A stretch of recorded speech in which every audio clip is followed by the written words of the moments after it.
नवरात्रा में तो केले की इतनी बड़ी महिमा है कि मैं केला खा के आया हूँ, मैंने उसकी महिमा पढ़ ली है। तो इतनी महिमा पढ़ी कि हमने सुबह ही बाजार की मंडी के लिए हमने कहा केला ज़्यादा से ज़्यादा लेके आओ। केले की इतनी बड़ी महिमा है, ब्राह्मणों को दूध और केला, सेब, इस एरिया में सेब तो काफ़ी मिलता है।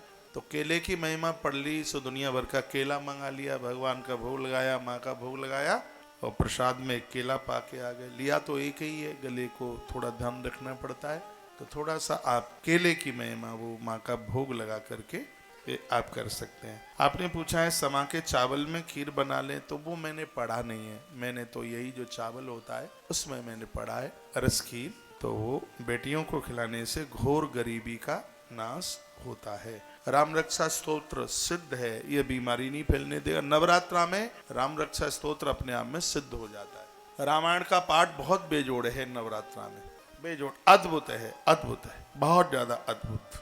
धन्य है वो बेटियां जिन्होंने नवरात्रा में व्रत कर रखा है, उनके मम्मी पापा को दिक्कत नहीं आएगी उनके लिए घर और वर देखें। सीता माई उपवास करती थी नवरात्रा का, और माँ भगवती जगदम्बा की कृपा से ही उन्हें प्रभु राम पति के रूप में प्राप्त। बेटियां ससुराल जाती हैं, बहुत दिक्कतें आती हैं, परेशानियां आती हैं, तो उन सब को समाप्त करने के लिए बेटियां विवाह से पूर्व माता रानी को बहुत मानती हैं। बेटियों के लिए अष्टमी का व्रत किसी वरदान से कम नहीं है, उन्हें अष्टमी का व्रत करना ही चाहिए। मैं कथा भी कह रहा हूँ और बीच बीच में आपके मैसेज भी पढ़ लेता हूँ। तो जो रसखीर वाली बात मैंने कही है, तो आप 9 दिन करो संध्या के समय। गुड़ैल का फूल, लाल वाला फूल मिल जाए वो करो। मैया को कुमकुम में हल्दी लगा करके तिलक लगाओ माँ को। कुमकुम में थोड़ी हल्दी पिसी हुई डाल करके पानी उसमें मिला लो, माँ को उसे टीका कर। रात्रि को आरती, घट स्थापन, जौ जिसको ज्वार बोना कहते हैं, ये सब चीज आनंदोत्मग्न कर देने वाली होती हैं। चुनरी ओढ़ने की, पहनने की, पूजा में रखने की बड़ी महिमा है, इसलिए मैंने भी अपने सिर के ऊपर चुनरी रख ली है। जब मैं कोई ग्रंथ में बातें पढ़ता हूँ तो मुझे लगता है कि सबसे पहले ये मैं खुद करूँ, तो बहुत बड़ा महत्व है। कोई लाल वस्त्र पहने हुए कन्या नवरात्रा में दिखाई दे जावे, ऑटोमेटिक अचानक दिखाई दे जावे, समझ लो साक्षात भगवती माँ पराम्भा का दर्शन हुआ है।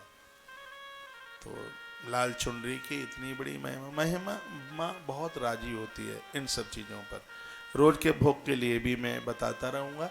माता को दूध में मिश्री डालकर भोग लगाने से माँ बहुत प्रसन्न होती है। गुलगुले का भोग लगाने से माँ प्रसन्न होती है। चना से तो, हलवा से तो वो प्रसन्न होती ही है, इन सब चीज़ों से भी माँ बहुत प्रसन्न होती है। औषधियों में एक ब्राह्मी आती है, औषधियों में ब्राह्मी, इसमें 9 दिन माँ को ब्राह्मी चढ़ाएं, उससे माँ बहुत राजी होती है। कुछ विशेष बातें पूजा में माता को चूड़ी, बिंदिया, ये पहले ही दिन माँ के दरबार में आप रख दें। ये सब बातें मैं कालिका पुराण से बोल रहा हूँ। पूजा पाठ जितना कालिका पुराण में वर्णन है माँ के लिए, इतना किसी पुराण में है ही नहीं। माँ काजल की डिब्बी से भारी खुश होती है, अति प्रसन्न होती है। एक चोटीला, दूसरे शब्दों में क्या कहेंगे, हम तो देसी भाषा में जानते हैं, चोटीला जो चोटी में गूंथ कर वो लगाया जाता है, जिसमें फूल सा लटका हुआ था, माता कुछ और बोलते हैं उसको, चोटीला। तो उसमें माँ बड़ी अति राजी होती है, भारी प्रसन्न होती है। जटा वाला नारियल माँ के दरबार में चढ़ाएं, उससे माँ को अति खुशी होती है, बहुत प्रसन्नता होती है। तो माँ जिसमें राजी है वो काम करें। कन्या का पूजन कर लें। कन्या पूजन विधि मैंने पूर्व में भी आपको निवेदित की है, अभी भी कर रहा हूँ। कन्याओं के चरण धो करके जल के छींटे लगाएं, आचमन कर लें, और उनके भाल के ऊपर आप रोली में थोड़ी हल्दी डाल करके कुमकुम उनके भाल पर लगाइए और उन्हें दक्षिणा दीजिए। बातें तो थोड़ी थोड़ी सी हैं, छोटी छोटी सी हैं, लेकिन इनका प्रभाव बहुत ज़्यादा है। माता रानी बूरे में, घी में बूरा या शक्कर या गुड़ डालकर माँ का भोग लगाएं, तो इसमें भी माँ अति प्रसन्न होती है। देसी घी, उसमें बूरा डाल दें, चीनी डाल दें, गुड़ डाल दें, तो इससे भी माँ बहुत प्रसन्न होती है, माँ बहुत राजी होती है।